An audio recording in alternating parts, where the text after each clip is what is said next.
Alright, so let's go ahead and just jump right into this. The first thing I want to discuss for Mistweaver is what I think the best races are. For Monk, I think every single race can actually be a Monk. Oh, not Worgen, interesting. Is Worgen the only race that can't be a Monk? Okay, now Light Forged and Mechanum. Alright.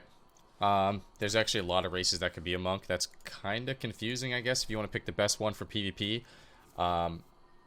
I personally think that Human is going to be the best race for Monk, Mistweaver.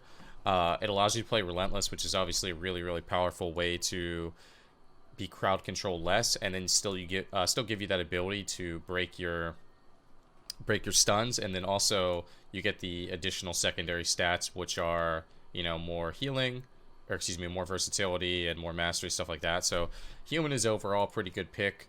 I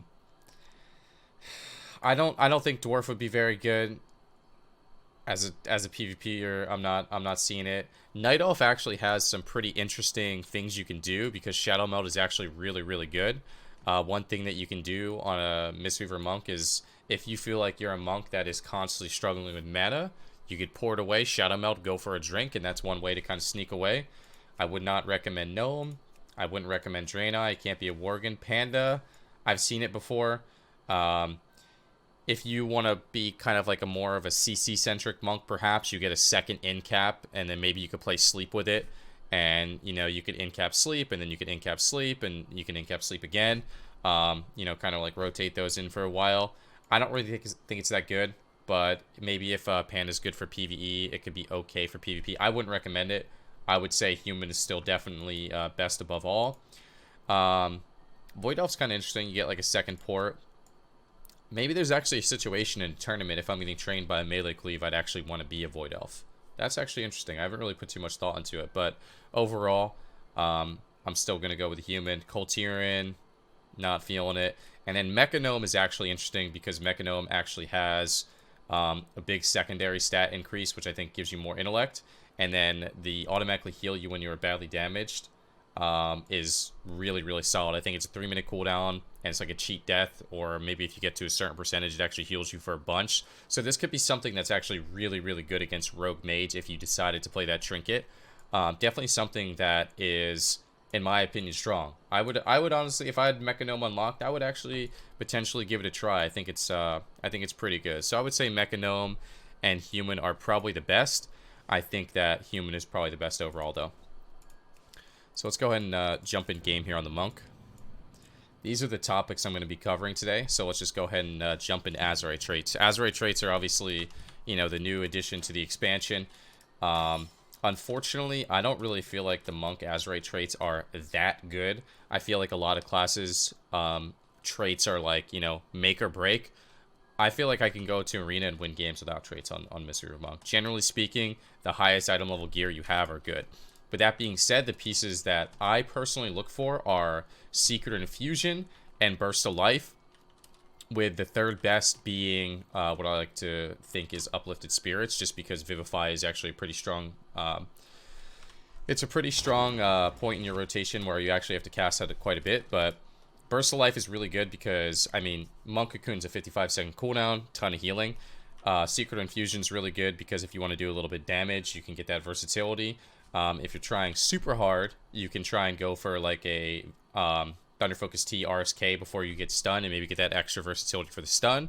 But generally speaking, what's going to happen is you're just going to be healing someone, and you're going to use Thunder Focus T for Vivify, which is free healing. It's going to increase your mastery, which is going to further increase your healing. So that's generally where all the value comes out of Thunder Focus T. I only have one right now, so my gear is kind of bleh, but what can you do? I think Overflowing Mist sounds really good, but I think it's nerfed like even more in Arena. That's something that people might not know. This was really overpowered on the beta, so I think it got axed really hard. If you actually have like details or recount or something, you could see that Overflowing Mist is probably such a small percentage of your healing. There it is. I have one Overflowing Mist. It was 0.2% of my healing. 7,000. When Enveloping Mist did about, what, 7.5% of my healing? So it is really bad. Don't get baited by Overflowing Mist. It is horrible. So if you think about this, Overflowing Mist did 7,000 healing. For every Vivify I do in Arena, even though this is nerfed by 50%, that's 600 healing. So if I did 10 Vivifies, which unfortunately I did not, I only did 2. You know, it's still more. But then when you crit, it reduces the cooldown on your revival a little bit. It's not horrible. So I would actually value... What would I value higher? Burst of Life or Secret Infusion? You need at least 1 Burst of Life no matter what for cooldown reduction. But I think I would actually value Secret Infusion a little bit higher than Burst of Life. I think last patch Burst of Life might have been better. But Burst of Life is going to start to get really good in dampening. But games are really fast paced right now. And I think you should have enough time to top people off with Cocoon with that buff. So, yeah. And then for middle traits... Excuse me, maybe not middle traits, but third ring, whatever you want to call it. I think your best stats are Verse Mastery. So this is Verse, this is Mastery, generally the best ones. I don't really think they're too crazy. I don't really have a insane value on a lot of these. Azurite Veins isn't horrible. It is nerfed pretty bad. What else do we have in this ring? Trying to think. The Concentrated Mending is okay. Bracing Chill is okay. You don't really get too many options in these. So I can't really go into all of them, but generally speaking, it's like 1 DPS 1, 1 healing 1, 1 neutral 1, something like that. So here's a neutral, here's a tank 1, here's a healing 1, DPS 1, tank 1, healing 1. You know, you don't really get many options, so you're kind of just given whatever you can take. And now for the third and final trait, or the last trait, whatever you want to call it, exit strategy by 1, very, very important. If you get hit during a roll, reduces the cooldown by 5 seconds. That is 25% off the cooldown. Very, very important. So you definitely want at least 1 exit strategy. Super, super high value. And then another really solid trait. These traits are nerfed by 75% in PvP, so generally speaking, like in passives and stuff like that, aren't that good. So if you can get value out of like traits that aren't nerfed, because for example, this is still giving you 5 seconds off, that's much, much better in my opinion. The trait called Sweep the Leg. Let me see if I have it. Sweep the Leg. No, it looks like I don't have it, but Sweep the Leg. Let me see if I can find it. Sweep the Leg just reduces speed. And monks don't have as slow as a Mistweaver, so if you stun someone, it reduces their move speed by 50%, helps you sneak away a little bit better. Pretty good. And then outside of that... Oh, I thought I turned War Mode off. Wait, I did turn War Mode off. What the heck? I'm so confused. Oh, this is Ring of Blood. Okay, I'm not confused anymore. Outside of that... I lost my train of thought. And passives and resoundings are probably best, but they're not actually that good. They're not actually that good. I forgot to touch on this when I started immediately, but you know, if you've been playing Mistweaver throughout the expansion and you kind of feel like they haven't been that strong, during this patch, this is what they got. So they got a heal, they got a buff on almost every single heal they have. So if you're like, man, I played Mistweaver last patch, I didn't really like it, you might want to reconsider. Revival, 12%. Renewing Mist, 15%, and mana cost reduce. Vivify, 6%. Enveloping Mist, 10%. Rising Mist, which is a talent that I use in Mythic Plus Dungeons, buffed by 33%. And then Life Cocoon now scales for 60% of your health. So this means that if you use Life Cocoon with Battle Master, if you use Life Cocoon with your Fortifying Brew, for example, I'll do a Fortifying Brew right here into a Life Cocoon. This Life Cocoon is 348,000 damage absorb. That is, on a 1 minute cooldown, that is very, very strong. So if your teammate's dying, you can actually use Fortifying Brew to Life Cocoon them if you're in a desperate situation, or Battle Master, and things like that. So these were obviously really, really big buffs, and they definitely put Mistweavers back in the meta. So we talked about Azurite traits. I'm going to go into talents and honor talents right now. Generally speaking, I feel like I don't really change my honor talents too much on Mistweaver. Mistwrap, definitely the best in PvP. Tiger's Lust, I tried out a little bit today.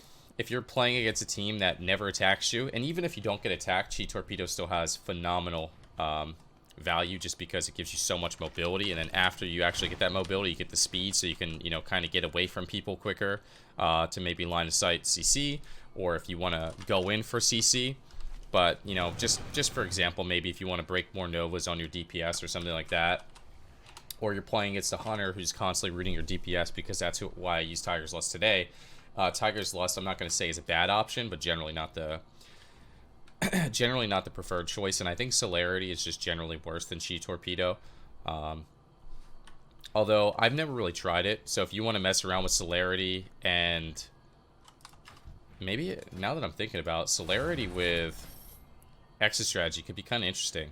It would make your rolls a 10-second cooldown, and you would have 3 of them. Maybe I'll give it a try in 2v2 or something. It actually does not sound bad. Maybe it's actually even broken. Who knows? I might give it a try. Manatee, I think, is just the preferred one. Spirit of the Crane, you're not going to get enough blackout kicks. Life Cycles, I'm not going to say Life Cycle's bad, but I think Manatee is more flexible, because Life Cycles, basically, for you to get value out of it, you have to rotate Enveloping, Vivify, Enveloping, Vivify. And it feels like a lot of the times I don't do that. You know what I mean? I don't really envelop unless I have to. And then when I want to spam heals, I pop Manatee, and then I put up the enveloping, and then Vivify, Vivify, Vivify, Vivify, re-envelop, Vivify, you know, and I kind of spam that way. So I feel like Manatee's a little bit more flexible. Only problem with Manatee, it is a global. So if you feel like you don't have the globals, or if you feel like you are kind of going between envelops and Vivify in a specific matchup, feel free to try Life Cycles. It's not terrible. Ring of Peace versus Song of Chi-Ji. I would say for the most part, I don't really like Tiger Tail Sweep. Situations you could play it in is if maybe you're playing against someone that is running Adept in 2s or something, and you want to try and throw them off, so you stun them, and then you have a 10-second window where their Adept is still on cooldown. That could throw them off a little bit. Ring of Peace is generally the preferred one here, but Song of Chi-Ji definitely has a place. I think getting CC as a Mistweaver is actually pretty good sometimes. You could roll in and go for an incap, and then you would cast that Song of Chi-Ji. They would be CC'd for 4 seconds into 5 seconds into another 5-second leg sweep. So that is a 14-second CC chain that you're kind of doing on your own, and it's all different DRs, so it's actually pretty solid. I'm trying to I don't know specifically when I use it, but basically if I'm in a matchup and I feel like we need a little bit of an extra push to get that win in terms of CC, that's what I'll do. And then you could even use Zen Focus T to, you know, quote-unquote R mastery immune interrupts and sounds effects to get that Song of Chi-Ji off, so it's actually pretty solid. But Ring of Peace just has, it's probably one of the most high skill capped abilities in the game. Ring of Peace you could generally use, I would say the number one use is to kind of keep melee away from you. If they're chasing you, you know, going after you, you Ring of Peace, they can't get to you. I'm not a big fan of standing in my Ring of Peace. I think it's kind of awkward. I like to drop it and then get distance if possible. You could use Ring of Peace to interrupt heals. You could use Ring of Peace if someone's in a, you know, in an awkward spot like this. If I get Ring of Peace here, I'm getting pushed up into this wall for 8 seconds, and I'm constantly jumping, so I can't cast a single ability. That's one of like the big plays you could actually make with Ring of Peace. Excuse me. So Ring of Peace is one of my favorite abilities ever, and it's definitely a huge skill cap. You can knock people off Z-axis if someone's on top of a bridge or something. You kite them there, you hit them with the Ring of Peace, they go down. Obviously, very, very good to do. So, if you're not super familiar or comfortable with Ring of Peace, you can try and take advantage of those situations where you knock people off. Another thing that you could do is sometimes people are just almost close to each other, like one person's here, one person's here. You hit them with a Ring of Peace, they get knocked in, then you roll in for the leg sweep, you get 2 people. Super high skill cap on Ring of Peace. I love it. Absolutely love it. Healing Elixir, Diffuse, and Dampen. Just go ahead and cross Dampen off your list. Dampen was used in previous expansions when you were able to use it while stunned.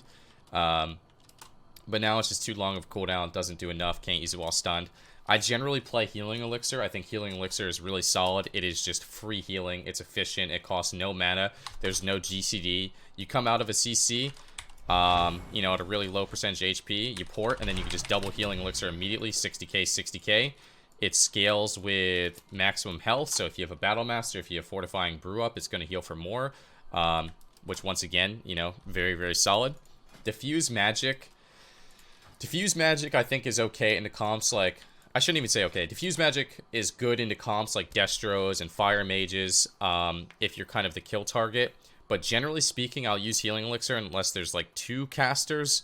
Like, for example, if I was fighting against Shadow Priest Destro, I would probably use Healing Elixir because I'm going to be rotting. If I was fighting against Fire Mage Destro, it's more likely that I'm going to get 100 O'd, which means Diffuse Magic will be better than that little bit of healing. Some people think that Diffuse Magic is better versus Rogue Mage, like Fire Rogue Mage. I personally like Healing Elixir. I could use Healing Elixir while I'm in Garrote Silence. And generally speaking, Diffuse Magic you can't use while you're in stun or silenced, and that's kind of the time when you're dying. But Diffuse Magic is kind of good to get Maledicts off if you are in a situation where you dispel a Maledict and they re-Maledict you and you kind of are freaking out and you wish you had that second dispel. Diffuse Magic could be okay, but I always lean towards Healing Elixir. You can't see it right here, but Summon Jade Statue is going to be the go-to every single time. There's nothing to talk about with it. In most situations, it's, you know, very, very high on your healing list. Let's go and take a look here for my healing. Statue was 4th on my healing in this game. 3-minute game. Statue was 5th on my healing in this game. 4.5-minute game. Statue was 5th on my healing this game. So, I mean, it's just very, very high healing. You definitely want Statue every single game. And you got to make sure that your statue's in line of sight. So, like, let's just say you shift, all right? Your statue's here, guys. Your statue's here. You know, you're playing over here. You got the statue heal up. It has a 30-second channel time. So, after 30 seconds, it'll go away. So, let's just say your statue... Okay, it looks like you can also maybe range it. Nope, I don't even think you can. All right, let's just redrop it over here. All right, 30-second channel time. Your statue stop channeling. You're chilling over here. You think you're good. Well, guess what? You're out of line of sight. This statue's not going to heal you. So, you need to make sure you redrop it. And it heals you through line of sight, but to get that initial channel, you have to be in line of sight. So even though it's right here, in order to get that channel, got to be in line of sight. So if you're shifting across the map, you got to make sure that you're redropping statue. It is very, very important healing. I gotta plug my headset in. Make sure you plug your headsets in. Very important. And then finally, Focus Thunder is by far going to be the best in PvP. Thunder Focus T, you should be pretty familiar with it by now. It only works on 4 abilities: Rising Sun Kick, Vivify, Renewing Mist, Enveloping Mist. Gives you an additional charge. I'll talk about that a little bit later. But Upwelling is not good. Rising Mist is not good. Maybe Rising Mist could be okay in 2s or something. I don't think so. So we're going to jump into Honor Talents. As human, I almost always play Trinket. I almost always play Rally. Even versus Rogue Mage, I find myself playing Rally. Versus Rogue Mage, it definitely opens up a window where you can lose with blinds. That's kind of like your job to communicate, like, for your teammates' defensives during that situation. But I'm a big fan of Relentless with human. If you're not human, or if you are human and you just don't want to play Relentless, feel free to play Trinket into a lot of stuff. Versus DHs, you probably want to play Rally just to avoid mana burns better. You absolutely want to play Rally into DHs to avoid mana burns better. For some stuff, you could possibly play, if you're not human, that is, you could still play Rally, like maybe like Shadow Priest Destro or something, where you feel like there's a lot of CC. If you can get away with Relentless, it's better. But if you're fighting against a comp where you feel like you need that instant break, just play Trinket. There's so many comps where it's kind of hard to go into all of them. But for the most part right now, the meta's a little bit faster, which means Trinket is probably going to be better. The only thing I could say is you probably want Relentless at least versus Demon Hunter teams if they're mana burning. Honor Talents are insane for Mistweaver because there are so many good ones. Short Port, Way the Crane's not very good anymore if you guys didn't know. And not 8.3, the previous patch when they introduced Conflict to Strife. Way the Crane was able to be used in PvE. And Blizzard stealth nerfed it to do about 25 or 30% less healing. It's not a patch note that's listed anywhere.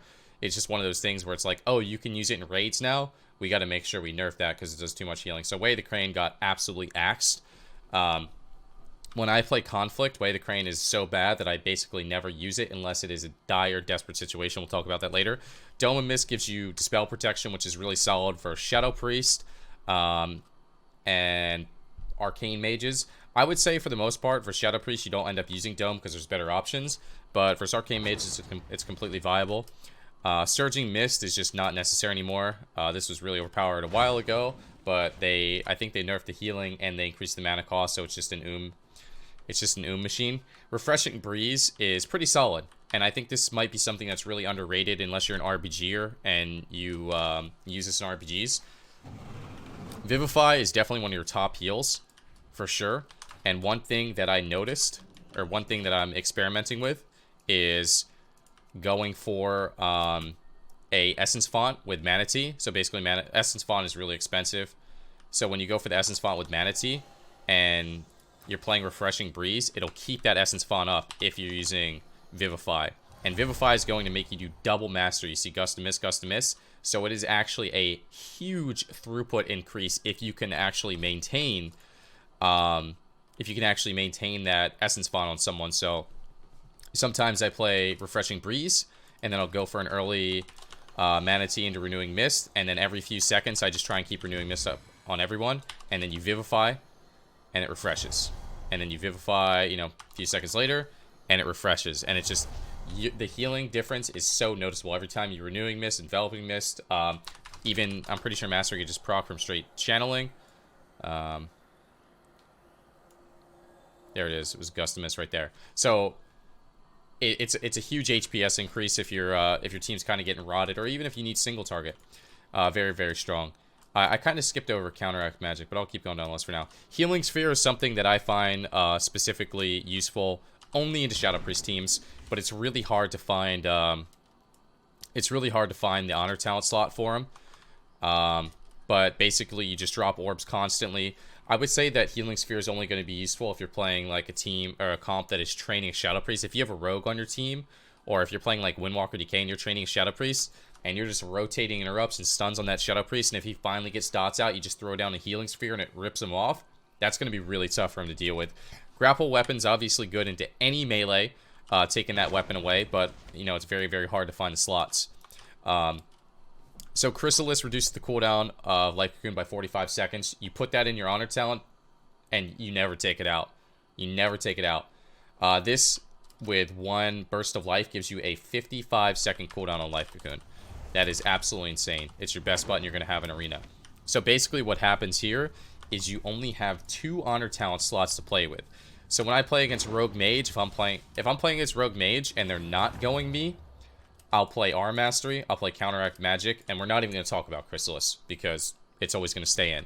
So Arm Mastery, Counteract Magic. The reason you play Counteract Magic is because Renewing Mist is your top heal, and every single Rogue Mage in the game plays Crucible of Flame, so they're going to have that dot up, especially if they're playing with a Priest, and especially if they're Fire. If it's Frost, you can debate not using Counteract Magic, and if they're training you, you could debate dropping Aura Mastery or Counteract Magic, depending on the situation. It's really hard to say. I would probably drop Counteract Magic if I was getting trained, but because you need short port if you're getting trained is basically what I'm getting at. But Aura Mastery is really important because when you finally do get out of CC, you got to make sure that you pop Zen Focus T to go in for those big heals, so you're actually able to top them off, in my opinion. But what I'm saying is basically don't forget about Crucible of Flame when you're thinking about Counteract Magic, because Crucible of Flame makes Counteract Magic work. Comps that I like Refreshing Breeze against is possibly Cleave. So like, let's just say I'm playing against a Cleave, I'm playing against Windwalker DK, I play Short Port, and I'll play Refreshing Breeze for 20% more healing on my Vivify. They kind of cleave a little bit, but you could also play, versus like Windwalker DK, you could play Short Port and Disarm if it's Unholy. If it's Frost, you could play Short Port and Arm Mastery, maybe. Like if you want Arm Mastery, I don't know. They're all really, really good talents, so it's kind of hard to say. And I'm still kind of like learning Mistweaver, so I'm kind of figuring out what I like against what. But for the most part, Windwalker DK and Rogue Mage are like 2 of the most popular comps right now. That's why I'm kind of using those as, I guess, like my benchmarks to talk about. But if I'm being honest, if I was fighting against Windwalker DK, it feels like a lot of teams just kind of like to run down Mistweavers. So I probably would not play. I would probably not play Refreshing Breeze, because Refreshing Breeze is like one of those things where if the game's slower, you're just kind of sitting back, you're healing a ton. I would probably end up playing Arm Mastery Short Port or Grapple Short Port, depending on the situation. But always Short Port versus melee cleaves are attacking you, otherwise you will not survive. So that covers talents, honor talents, Azurite traits. What else we got here on the list? Essences. There's so much in this game now, it's unbelievable. So as you guys can see, I don't have a lot of essences unlocked. I got them unlocked in other characters, but, you know, Blizzard doesn't like you know, account-wide stuff. So let's just go ahead and cross a couple off the list. World Vein Essence, garbage. Don't farm that. Terrible. Absolutely terrible. You never want to use it. Vision of Perfection. I haven't experimented with this, but I think this could actually be something that is maybe fun and maybe good, depending on how often it procs. I heard it procs a ton now. I've seen it proc a ton. If I was fighting against Shadow Priest Warlock or something, I would maybe use Vision of Protection Major on the real. I think it could just constantly rip dots off, constantly heal your whole team. I would need to test that. And interestingly enough, if you want to get really cheeky, if you're dying, if your teammates are dying and you're playing Rogue Mage, you could try playing Vision of Perfection Major to constantly get you out of polymorphs. Excuse me, didn't mean to bang my mic. It's a pretty big gamble, and most likely it's not going to be better than Vitality Conduit, but it could be fun. Well of Existence, not good. Formless Void, I don't see any reason why this would be good. Ripple in Space is something that I played for a very long time. I don't think Ripple Space has gotten much value. Artifice of Time seems really good when you read it, and then you realize it's completely garbage. You know, create a vortex of a friendly target absorbing so much damage for 4 seconds, and then guess what? When that 4 seconds is over, they're going to die instantly. They're still going to take all the damage. You still got to heal through all of it. It's basically delaying the inevitable. This is only going to be good for PvE. Ever Rising Tide is super solid for returning mana, but the game pace is a little bit faster right now, so not very good. But if you are running out of mana, Ever Rising Tide or Memory of Lucid Dreams, either or, whichever you have, I would probably, if I had both tier 3, I'd probably use Lucid Dreams because it gives you Verse, which I think is your best stat. If I don't have tier 3s, I would probably use Ever Rising Tide. Spirit of Preservation sounds really nice. But unfortunately, Spirit of Preservation, the channel, it's a nature cast. So if you get kicked on it, you get locked out on your tree. If it wasn't a nature cast, you could do some really fun things like cast it, and if they interrupt you, then you just cast anyway. Or, you know, if you get interrupted on your regular school, then you just cast a huge heal, and it kind of freaks them out a little bit. Spirit of Preservation locks out nature, so that kind of screws over Shaman, Druid, and Monk, and Pally and Priest prevail on that one. And something like Lifebinder's Invocation's Holy Tree, so it works in the opposite way. Conflict Major, super good. Even the Minor's really good because Verse is, you know, in my opinion, your best stat. Major's really good against things like Rogue Mage or things where you're dying in stuns. If you're dying in stuns as a Monk, use Conflict Major because that is going to, as long as you have enough Verse, that is going to double the amount of versatility that you get in stuns. And then something that's really good with Conflict Major is like an on-use Verse Trinket. Excuse me. I don't actually have any, but so let's just say the on-use Verse Trinket puts you at 25% versatility. When you get stunned, you have 25% damage reduction. That's what the Major is doing. The second part of versatility reads, decreases damage taken by 9.64%, but with this Major, when you are stunned, the defensive benefit from your versatility is doubled. So that's where you're getting that that huge value out of Conflict and Strife if you guys didn't really understand what was going on there. So it's really good. Another thing that you get from this is you get double the Verse. So it gives you like 400 something Verse if you CC someone or if you're dispelled or something like that. You get double Verse, and it just ends up being a ton. So Conflict Major, super good versus Rogue Mage. I almost always use it versus Rogue Mage unless I'm very confident they're not going to go me. Lifebinder's Invocation is, for the most part, not that great of a Major. I've used it before. I don't really think it's that good. I was just kind of messing around with it. But the Minor is something that you always want in. You guys can't see my third trait down here. I don't have 75. Let's not talk about it. Lifebinder Major, never take it out. It's always in there. It's locked in forever. It's like the, you know, the Life Cocoon Chrysalis thing. You always want that in there. It's going to be a huge percentage of your healing every single time. I can go over some logs for you guys right now. CD ENR 4.7%. So you put that in, 5% healing increase essentially. Very good. 4.8%. Once again, 5% healing increase.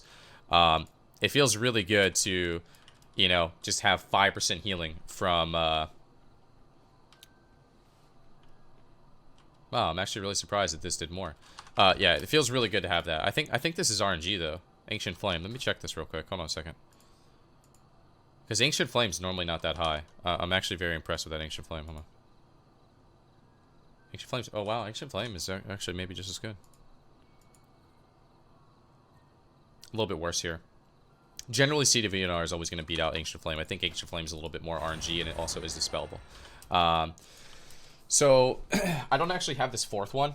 Oh, I kind of didn't talk about Vitality Conduit. Vitality Conduit by far is the highest HPS major you can use. It is absolutely broken. It is not affected by dampening and is not affected by any type of healing reduction effects. So if your team is dying, mainly single target, Vitality Conduit is probably going to be the answer. Just to give you an idea, it's literally 45,000 HPS for 6 seconds. So in PvE, 45,000 HPS is probably not that good anymore, but it's still really, really insane. I don't think Vitality Conduit is going to be the best major for every single healer in every single situation. I use Vitality Conduit major a lot because I'm a scumbag and I play DHDK. So when my teammates are dying, I use Vitality Conduit major on my Death Knight, and it takes all the health from my Demon Hunter, and then my Demon Hunter just heals himself to full HP because this game's, like, disgusting. So I tried Vitality Conduit once when I was playing Warrior Mage, and, you know, I siphoned all my health from my Warrior to my Mage, and then my Warrior just dies because he doesn't have self-healing. So, you know, it's you want to play it with classes that feel kind of tanky, in my opinion. Otherwise, it could be a little bit awkward. But you could try it out anyway, especially if you have, like, really good AoE healing. So, yeah. Vitality Conduit's super, super solid. So, generally speaking, the majors that I switch between on my Monk are Vitality Conduit, Conflict, Crucible. I didn't actually talk about Crucible. Crucible, I really like the major as a flex if I want to do damage or if I want to do healing. Generally speaking, right now in 3s, it doesn't really feel like I get a lot of value out of Crucible Flame because it feels like, at least the games I play as a Mistweaver, everyone wants to kill me. So I feel like Crucible Flame is not good enough at healing, and then you can't actually do the damage. So I'm either always playing Conflict or I'm always playing Vitality Conduit to keep myself alive. But let's just go through a scenario right now where I'm playing Conflict. I would play Conflict, and then I would play Lifebinder, and then I would play Crucible, and then I would play Vitality Conduit Minor. So basically the four like healing things are Vitality, Crucible, Lifebinder, Conflict. 1, 2, 3, 4. And then these forever rotate. Like, forever rotate between majors and minors. So if I wanted to play Vitality Major, I switch out Vitality for Conflict. If I wanted to play, you know, Lifebinder Major randomly, you know, these are just, in my opinion, the 4 that you're always going to use unless you are having some mana issues. And then I would probably swap out Crucible Flame Minor, in my opinion, is probably the worst. So I'd probably swap out Crucible Flame Minor. I think Conflict Minor is generally going to be better. Vitality Minor is really, really solid. So 1, 2, 3, 4. Those are your 4. You stick with it, and that's going to be your biggest HPS throughput, in my opinion. Always those 4 in. You know, if one's a major, the other one just goes to the minor. Easy peasy. And I'm not doing the Rest of Shaman guide right now, but it's going to be a little bit different for that, actually. All right, what do we got now? I'm going to go over macros for Mistweaver. I have a lot of macros. It's a little insane, actually.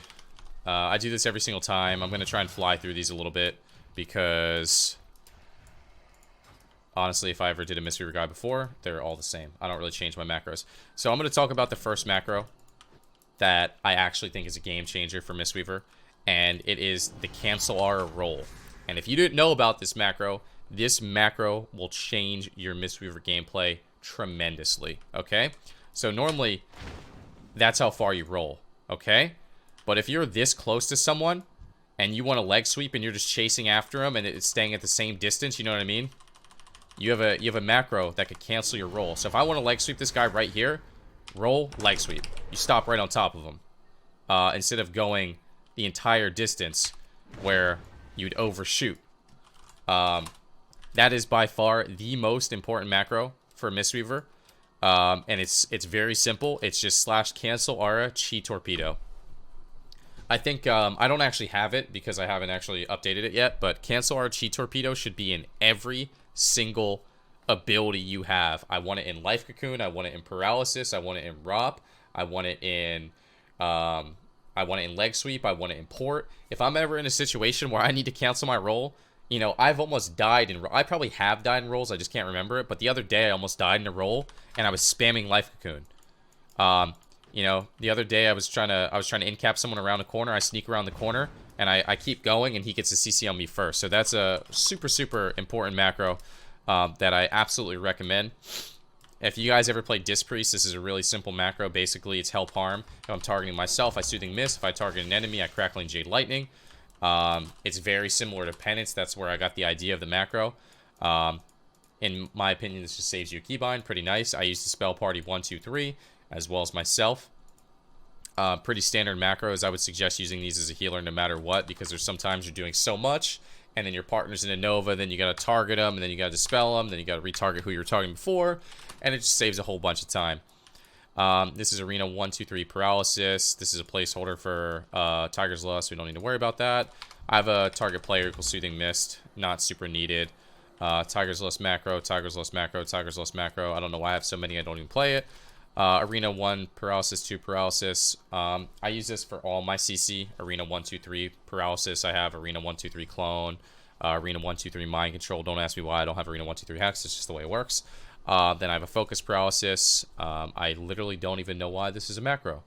But we're going to make it a better one. Slash cancel.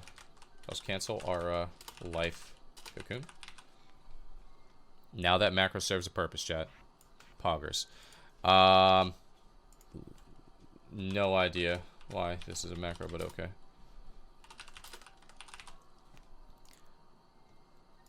I think this was a Battle Master, not Life Cocoon. I spelled wrong. Oh, shit. Oh, that's awkward. Chat's schooling me right now. That would have been a really bad... They broke my Life Cocoon instantly, bro. That would have been a rough one. Honestly, I would have never noticed. I would have never noticed. I would have Life Cocoon myself and took it off and just died every game and freaked out that it was bugged. Alright. Either way. I have no idea what this... Oh, this is just like a Fortifying Brew Battle Master macro. Honestly, you probably shouldn't even do this. This is legitimately probably for Windwalker is what's going on. Just for Touch of Death. Help Harm, Rising Sun Kick, Detox. Just saves you a keybind. So, for example, target myself. Detox, target enemy, Rising Sun Kick. Pretty standard. This is a good old Swifty macro. This is my macro to taunt pets. I have this macroed into other abilities as well. Sometimes break CCs, it's pretty nice. There it is in the Renewing Mist. There it is in Rising Sun Kick. I especially liked it with Rising Sun Kick because when I played Way of the Crane, I wanted to make sure there was always something near me to hit. Ring of Peace. This macro right here, what it's going to do is it's going to switch between Song of Chi-Ji and Ring of Peace if you play it. But it's also going to make your Ring of Peace go at your cursor. So wherever my cursor's at, that's where the Ring of Peace lands. I'm a big fan of the at cursor macros. And then also if you ever spec Song of Chi-Ji, it just automatically puts on your bar. It's pretty nice. Same thing here with cursor on Healing Sphere. Same thing here with Diffused Magic. For some reason I have another Life Cocoon macro.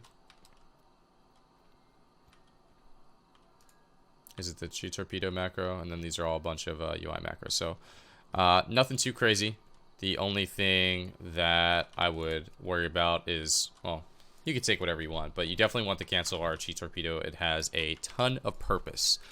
I'm going to go briefly over my add-ons real quick that I use that I would recommend using. Basically, Omnibar shows all of your enemy cooldowns / Omnibar test. You guys want to see how many enemy cooldowns I track? Let's have some fun. Yeah. That's how many cooldowns I track when I'm playing this game. Granted, all these don't show up at the same time, but you can see the importance of all the spells in the game that you wanna keep your eyes on. It's a big deal. It's a big deal.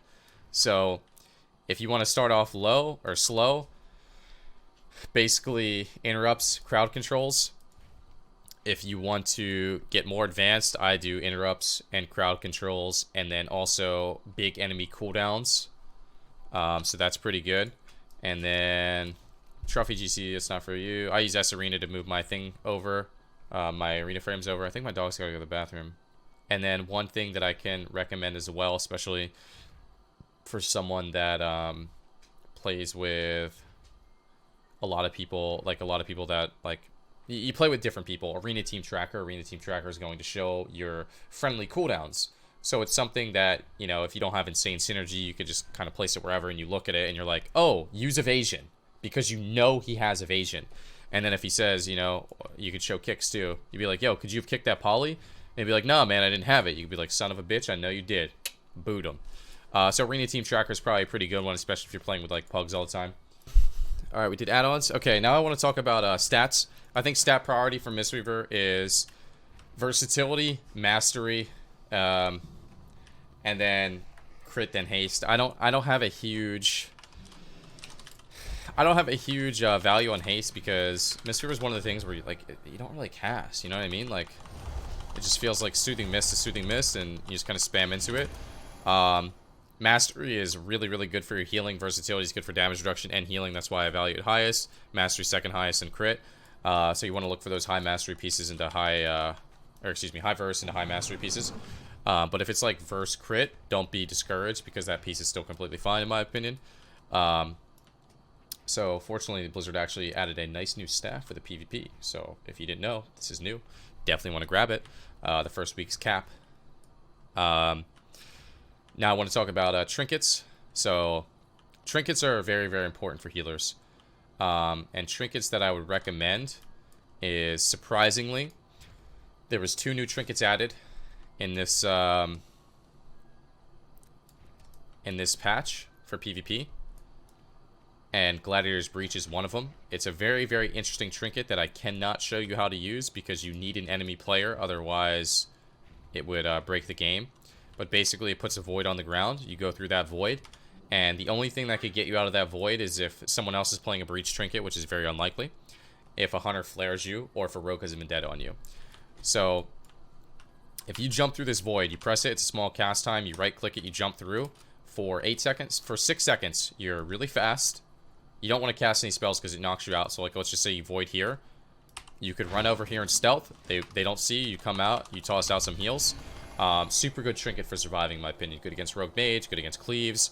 If you're a healer and you're dying, Gladiator's Breach is going to save your life. 100%. Unless you're dying in Vendetta, then you're just screwed.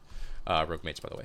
So, definitely really solid. The 2 PvE trinkets that I'm leaning towards in this patch is, unfortunately, there's not very good ones. I think the best one that you can get in terms of raw healing, like if you want more healing, is the...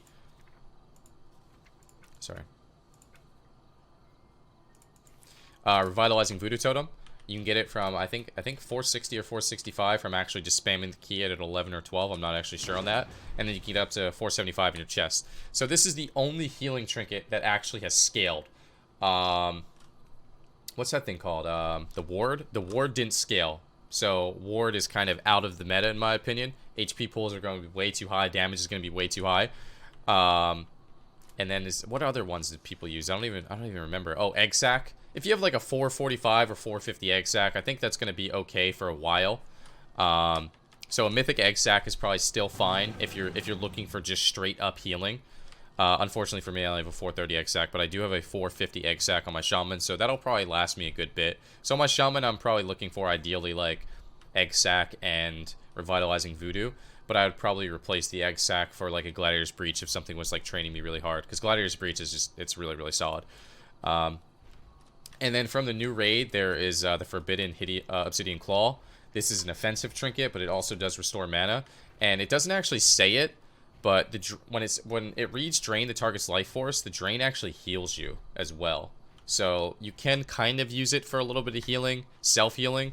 It's not actually that good in my opinion, but it's something. So for raw healing, maybe even like an on-use PvP trinket or something's better. Like if you're looking for just straight up healing, Revitalizing Totem and like an on-use trinket. If you still have like an Egg Sack from previous time, that's fine.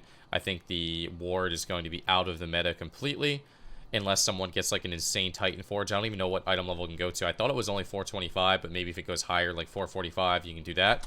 And then, yeah, I would say that's kind of it for trinkets. I mean, you could maybe use a proc trinket if you want healing, proc trinket revitalizing.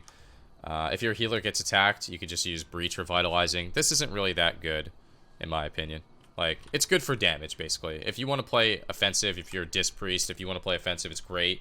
You know, for me, it's just my highest item level trinket, ton of mana. You guys can see the mana, or the, excuse me, intellect difference there between the 15 item levels. But it's a pretty solid trinket nonetheless. You probably want to pick it up just in case you do want to be a little bit more offensive. It's actually really fun to use this trinket with like 2 stacks flame. I didn't mention this earlier, but in a lot of times in 2v2 you probably want to use Crucible Flame because it starts with dampening, so damage is actually greater than healing at that point. So now let's talk about the final piece of the puzzle. It's so insane, it's unbelievable. We talked about Azurite traits, we talked about talents, we talked about honor talents, we talked about essences. Now, let's talk about corruption, because now that's a thing. Healers got absolutely screwed by corruption. Thank you very much, Blizzard. You know, as if our job is not difficult enough, they want to make it more difficult. You look at DPS logs, Echoing Void doing, you know, 100 billion damage, and then, you know, we got Twilight Stars doing 100 billion damage, and we got all this other crap doing 100 billion damage, and then what do we get? Nada. Absolutely nothing. I would say the best corruption for Mistweaver is anything that increases mastery or versatility.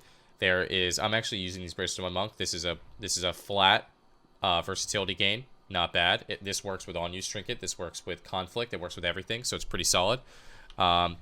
This is garbage. I'll probably get rid of this when I get something better. But there's also mastery procs, there's reverse procs, there's mastery increases, reverse increases. All those are very good. And then there's actually a pretty solid weapon from one of these damn bosses right here, which I think is pretty good. Just between 1% and 8% intellect at all times. So it's just a flat intellect gain. I heard it's bugged right now. It's only increasing the intellect of the weapon. I'm not sure if they're going to fix it or when they're going to fix it, but this should be a pretty good piece in my opinion. You can see it's only 20 corruption, so you can get your corruption up pretty high. Probably aim for, I don't know, like 40-ish or something, and you still be completely fine. With that being said, that the new Spite Trinket could kind of counter high corruption. This isn't going to be super meta in my opinion.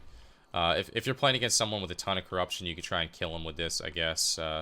I've used it a couple times. Meh. It's kind of a fun button to press because it's short cooldown, but... So, yeah, I think that basically kind of covers all the basics, so I'm going to go ahead and get into the Mistweaver Monk kit. You know, people always ask me, you know, Cdew, what's your healing rotation? In PvP, there's no such thing as a healing rotation, but I'm just going to kind of go over all my abilities point for point and tell you, like, best situations to use them. So, Zen Focus Tea, which is an honor talent, makes you immune to interrupts. Generally speaking, if you're tracking interrupts, you just want to use it when interrupts are available. It's really, really simple. You can use it on cooldown as long as there's interrupts available. You don't need to worry about it. Thunder Focus Tea you can use while you're channeling. Zen Focus Tea you cannot use while you're channeling. So if you want to use Zen Focus Tea, you got to use it and then channel, and then you can Thunder Focus Tea, then use an enveloping for you know, a big burst heal. Renewing Mist, if Renewing Mist is on or off of cooldown, you guys can see it off cooldown here, and there's teammates on your team that don't have Renewing Mist, you're playing it wrong. Renewing Mist should have 100% uptime, or if it's not at 100% uptime, that means it's getting purged, so you always want Renewing Mist on cooldown.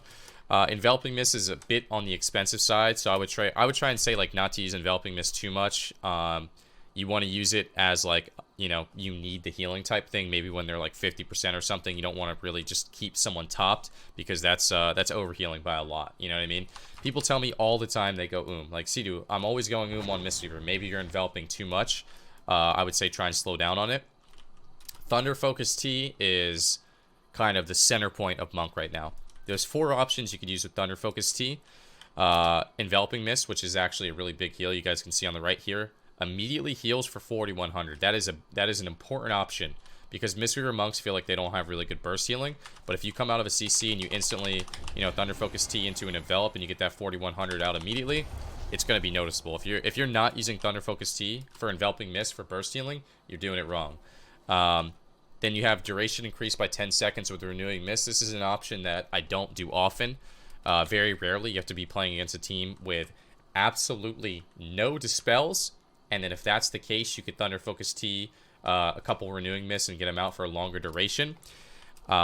Vivify, no mana cost. Vivify, no mana cost. Oh, sorry, 41,000. Vivify, no mana cost is the one that you're going to be using a lot. And then Rising Sun Kick, 9-second cooldown, reduced. So this was really good with Way the Crane with Rising Sun Kick. If you play Way the Crane in PvE, you definitely want to Thunder Focus Tea, Rising Sun Kick. And then you get another one immediately, basically, because there's no cooldown. But the thing I want to touch on right now is people say, you know, at the start of every, Cdew, I all the time on Mistweaver. At the start of every single game, the first heal you should be casting is with Thunder Focus Tea. Thunder Focus Tea, Vivify, costs no mana. Wait for it, Vivify again, costs no mana. Now Thunder Focus Tea goes on cooldown. If you still need to heal, go ahead and Mana Tea. You know, get a couple envelops out. You know, might as well get value out of it. You know, you can literally spam during Mana Tea. It's super, super efficient. And then, you know, use Thunder Focus Tea in a Mana Tea. Hey, Thunder Focus Tea is almost back up again.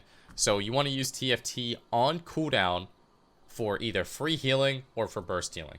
It's just, if you're not doing it, you need to make sure you get in that habit. Every time you look down at your action bars, your Thunder Focus Tea needs to be on cooldown. Every single time. It's free healing, it's free damage, or it's burst healing. Enough said. Essence Font I never use outside of playing Refreshing Breeze, and even then it's kind of rare. Ring of Peace we talked about a lot when we went over the talents. Super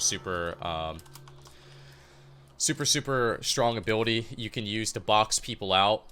You can use to get away. You can use to interrupt abilities. You can use to knock two people together. You know, if the statue is here and I Ring of Peace, knock them closer to me, get the double leg sweep. So you can use it to keep people into walls.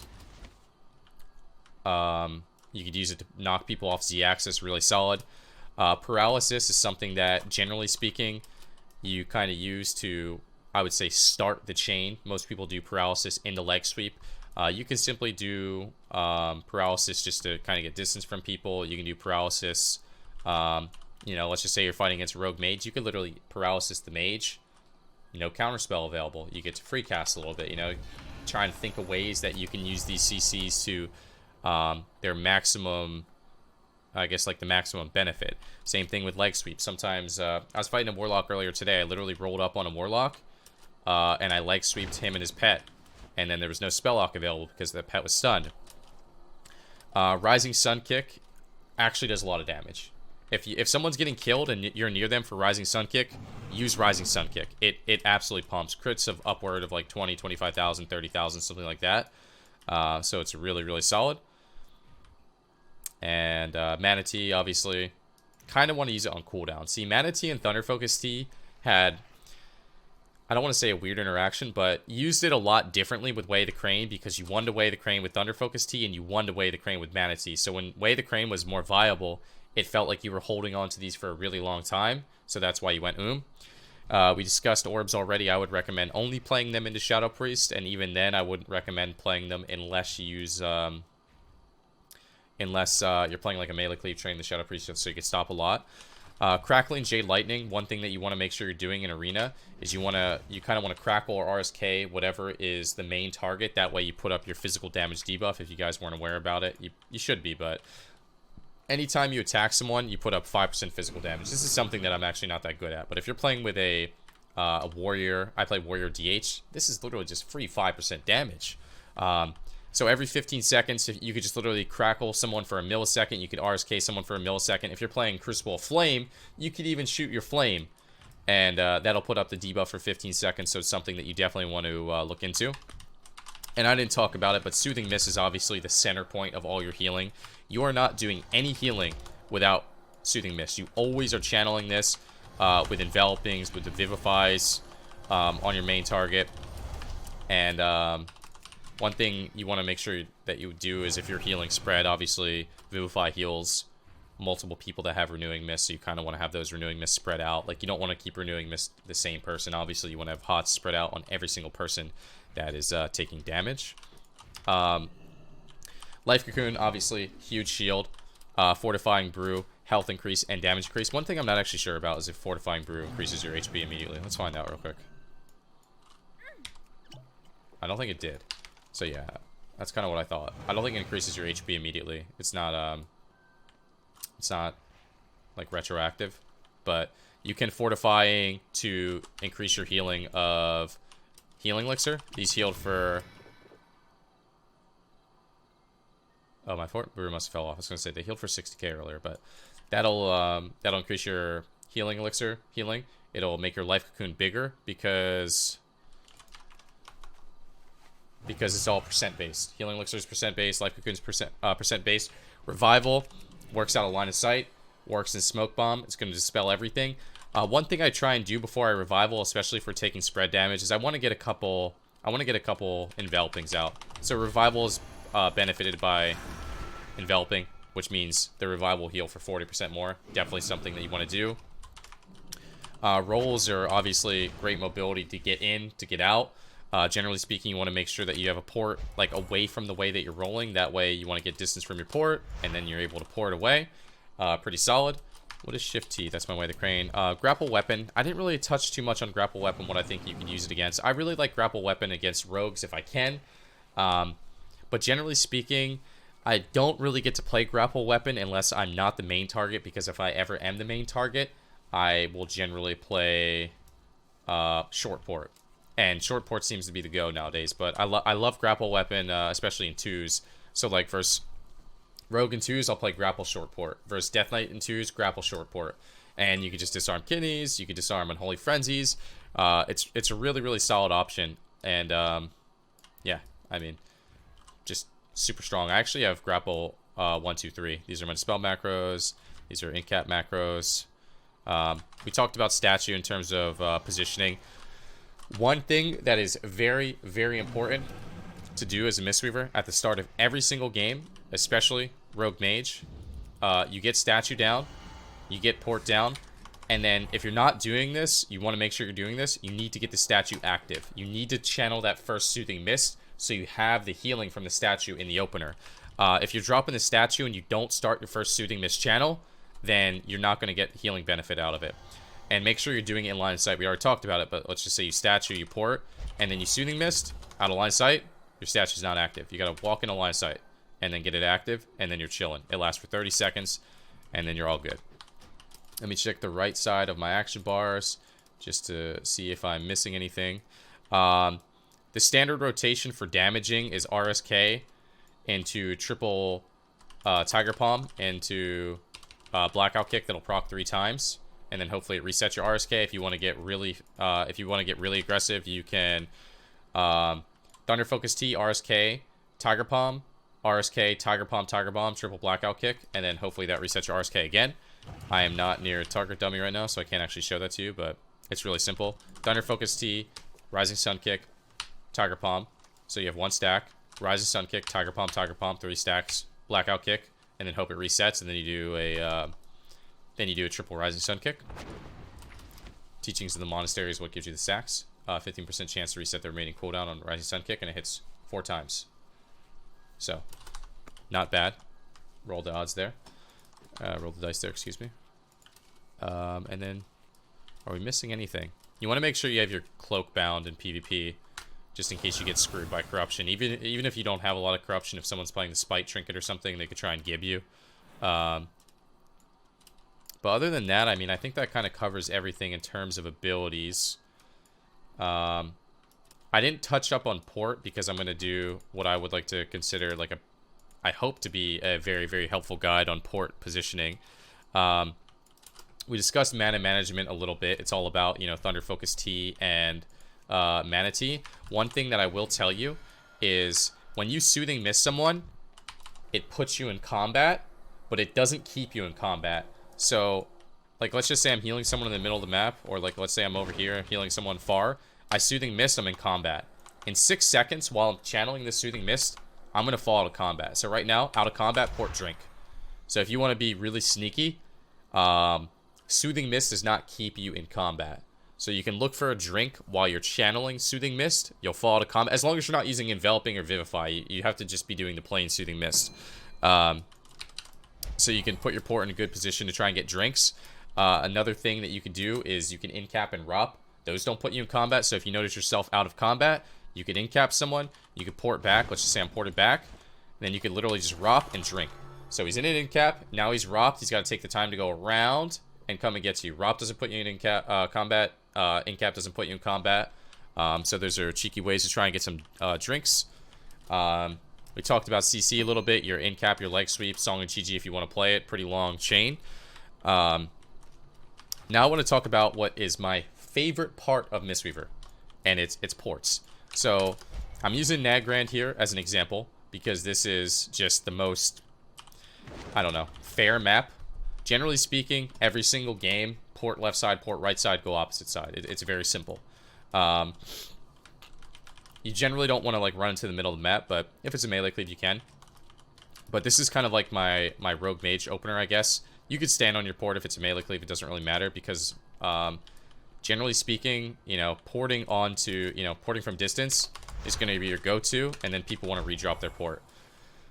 What I want to tell you is that versus melee cleaves, this is completely fine, but you get kind of pinned into doing the same thing. You know, you're going to run out again. You're going to run out again, and then you're going to port back, and then your port's here. What I want to tell you today is that leaving your port in the middle of the map, I think, is actually the best strategy to get away from melee cleaves. And I'm actually struggling really, really heavily right now with melee cleaves. So let's just go ahead and say I ported there. I'm back here. They get back on me. Now instead of kiting back into the middle, I want to kite back from side to side. And then when you get the opportunity to, I'm not actually playing short port. So when you get the opportunity to, you can cross the entire map. So you're behind a pillar, you port, you turn, you roll, and that's how you get away. You know, going from middle to behind doesn't do enough. You want to be able to cross that entire map. This is in my opinion, it's good for any single team that trains you. On Z-axis, obviously getting away is you know, the most simple, but on non-Z-axis maps, this is where you're going to have the most trouble getting away. And then if you want to, you can reposition your port here. But basically what I'm saying is your first port, you want to kind of get to drop in the middle of the map, and then you port back, it brings you over here. And then the next one, you know, you port it here. Next one, you roll over here, whatever. And then you port, and then it takes you to over here. But I'm going to show you something right now. So, like, let's just say I port here. That means the port gets dropped here. I'm in the middle of the map. I just ported. Boom, I ported. I rolled. I'm over here.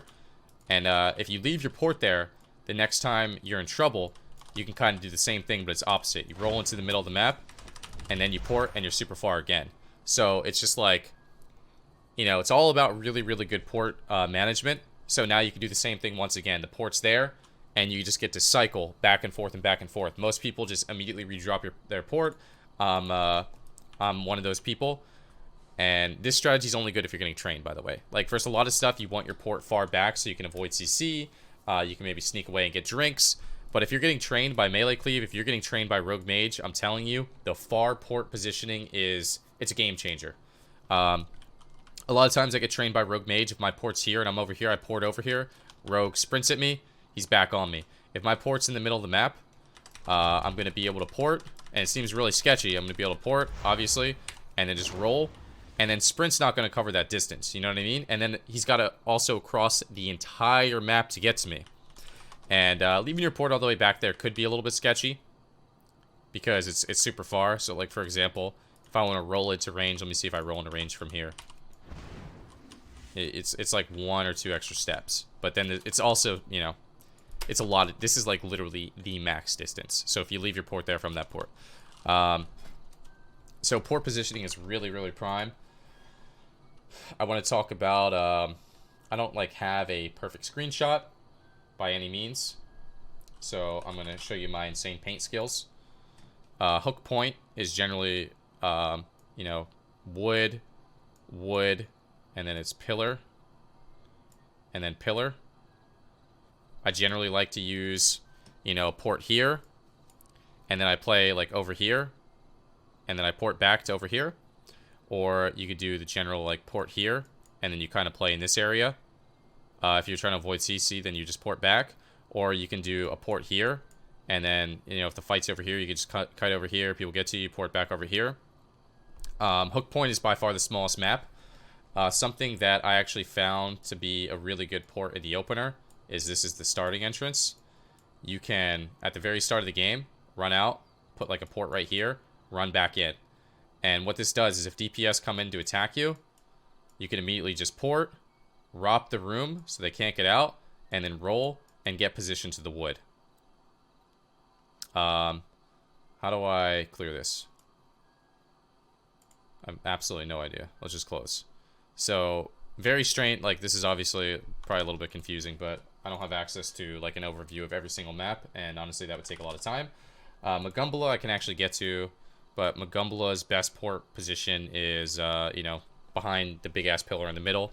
If you're dying, Magumbala, like, let's just say this is the starting room. You just want to have a port here, and then you go up the stairs and around the corner, and they follow you, and then you port back into the room, and you do it over and over and over again. It's really, really insane. Ruins of Lordaeron. Ruins of Lordaeron starting entrance is the same for both sides. There's like a little like gap in the wall right here when the gates open. And then out to the right, there's like a nook where the stealth site comes out. So if you put a port here and you go out, you go around, and then you go into this little cubby, you can port back to here, and it's actually in range. It's out of line of sight. And then if people come in, you can once again walk out and just like go ahead and ROP the room so they can't get to you. And then for the other side, it would just be to the right, which is really solid. If you're playing in the middle of the map, there's the tomb, there's a cart, and then there's another tombstone. Port in any of these positions are fine. You kind of just want your port like away from where the fight is. So like, if the fight was at the tomb, I would want my port on this little tombstone or behind the cart. Because if your port is here and the fight's at the tomb, you can't port away to get distance. You can't port away to stop CC. So you always, like, if the fight is over here, I would have my port here-ish. If the fight was over here, I'd have my port here-ish. But if the fight was over here, I would need my port here.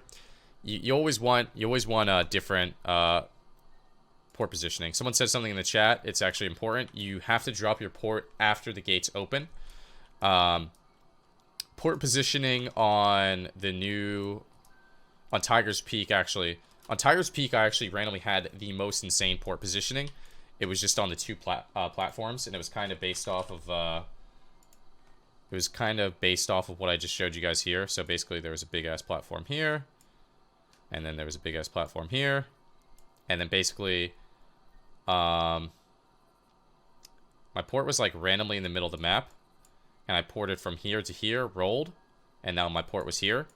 And then I was chilling over here, and then I rolled into the middle of the map, and then I ported to here, and then my port went back into the middle of the map again, and it was literally exactly what I showed you on Nagrand. Basically, you put your port into the middle of the map, and then you port roll. Well, you don't put your port in the middle of the map. You naturally get your port into the middle of the map by doing this. You roll out, and then you want a max range port. Like, you port here, okay? And now, by default, this port's here. Next time you port, it goes to here. You're all the way over there. Then you roll into the middle of the map, and you port here. Then it's back into the middle. It's like, it's just insane port positioning. On these like little pillars over here for Tiger's Peak, just generally speaking, behind this pillar's fine. Behind this pillar's fine. But if the fight is taking place like more over here-ish, or whatever, you can't have your port here, or else you'll be in line of sight. So then you got to move the port to behind this pillar, and then you got to like take positioning over here. Does that make sense? These X's and O's are probably super confusing, but what I'm trying to show you guys is if the fight was taking place right here, like if this is where all the action was at, I can't have my port here. I need my port here, and then I play over here. You can't have your port in a position where you can get taken advantage of, if that makes sense. So that's kind of what I'm trying to show you guys here. Did I miss any important maps? Blackrock Hold is super easy. Basically, you want your port in like the little like nook in the starting area almost all the time. Pretty simple stuff. It's basically just like, you know, something like this, where there's an opening, and you kind of just put your port here, and you can play wherever you want. There's a circle in the middle, and then there's this little thing. Sometimes you put your port around this pillar depending on where the game's at. Sometimes you put your port over here depending on where the game's at. For example, if the fight's going on over here, big fight over here, I could have my port over here, then I could port behind pillar if I want. But generally speaking, it's really safe behind behind this thing in Blackrook. Little entrance. Is there any other maps? Undercity Arena. We talked about Ruins. We talked about Nagagram. We talked about... I did talk about Magumbala. I didn't talk about the new Mechanome one, but it's basically two pillars like Nagagram. You just kind of using the same. Dalaran. Oh, Dalaran's actually a really, really good one. So, Dalaran, if you're dying versus melee cleaves, obviously... I'll just do stairs here. And then boxes. If you're on Dalaran and you're dying versus melee cleaves, best positioning on port, right in the middle of the map. Right in the middle of the map. You port from here to here, and then you roll off the edge. And in order for them to get to you, they have to go this way, where they have to do all this extra distance. So port in the middle of the map is actually the best versus Ruins, or on Dalaran. If you're dying on Dalaran, that's the play. And it's such a sick port. Like, it's really, really exciting. But this is one that you want to redrop, in my opinion. As soon as you port here, you want to redrop so you can do it over and over. Set Demon Hunters, true. And then this guy said Tolvaron Arena. Tolvaron Arena is literally just 3 gigantic pillars. There's nothing crazy to do on Tolvaron Arena. Nothing fancy. It's just put your port behind a pillar. That's it. So, I can show you how breach works here, chat, by the way. Okay, so this breach trinket, you press it. Wait, what? It won't let me use breach. That's bullshit. Literally won't let me use it. Skamaz, bro. So that's kind of it for port positioning. He has to have corruption. No, I don't think so. But either way, the last thing I want to talk about is communication. This is something that's probably really, really hard for most healers, but you got to understand it's your job to communicate as a healer. You're the quarterback of the team. It's the most important. You need to say when your team is safe. You need to say when your team needs to be defensive. You want to try and call your teammates defensives as much as possible. I'm just going to use, for an example, I play DHTK with Sam. When I want darkness, I say I want darkness. When I want Sam to blur, I say I want him to blur. Sometimes they use it on their own, and that's okay. But you could probably prevent that by just saying, like, you know, you're fine. Like, I got big heals on you, things like that. So if you're playing an LFG and you want them to think you're good, talk, communicate. You know, if someone's in a polymorph and you can't dispel them, I don't have dispel right now. Let them know that you're aware they're in that CC. Let them know that you're aware that they're taking damage. Let them know that you're aware when you have cooldowns. I don't have cocoon for 20 seconds, you know. You got to be safe here. You know, what defensives do you have? You know, oh, I have AMS. Okay, you might need to AMS soon. Stuff like that. Communication is really, really important. You got to understand that your teammates' cooldowns are your cooldowns. Because, for example, if you're playing with a Demon Hunter and they blur and you use cocoon, that is a big overlap is what we would call. You know, you should call for blur in that situation, or you could say, I'll cocoon you here, you're fine. Generally speaking, you should want to use blur because cocoon can save 2 people. Blur can only save the Demon Hunter, so if they swap to you, you could die. So pretty simple stuff there. Communication's key. That's all I'm saying. If you need to get a drink, anything that you're thinking in Arena, it should be communicated, okay? I literally say when I have to fart in Arena, like, oh my god, I gotta fart so bad right now. If you're thinking it, it needs to come out of your mouth, okay? That's just the truth. Some of the difficult classes to play against on Mistweaver, in my opinion, is the hardest class to play against, in my opinion, is Windwalker. Windwalkers are the bane of my existence as a Mistweaver. They put your port on their port.